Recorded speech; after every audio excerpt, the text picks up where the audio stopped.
This is the main control unit in the 2020 Winnebago Revel. This is the bed lift and lower button, which, as you can see, raises and lowers the bed. This is the on and off key. We always leave it in the on position. Don't turn it off. This is your battery and solar system. So as you can see right now, the battery is full. This is showing if it's charging, it'll be blinking. If your battery drops, it'll go amber and go to the half battery, or it'll go to low battery status. This is your inverter, which powers the cooktop. To turn the inverter on and off, you're gonna hold for 3 seconds.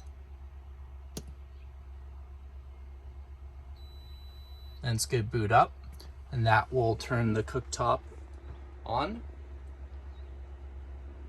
In order to turn the cooktop on, you're going to hit the power button, and then it's going to kick on, and then you'll hit heat.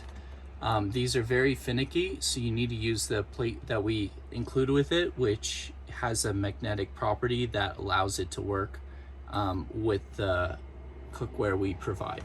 And coming back over here, you click and hold this to turn off for 3 seconds. That turns the inverter back off. This is your hot water and diesel heating system. So to turn this on and run it, you turn system, furnace, hot water. That will kick your hot water on. If you want to adjust your heat, you click on, and then you hold for 3 seconds, and then you can adjust the level of heat. You can turn it back off by pushing off. If you want to heat up the hot water but you don't want to run the heat, it's an easy way to do it.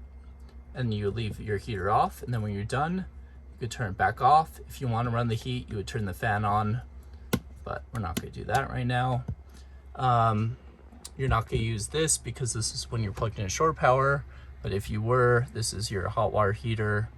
This is your water pump on.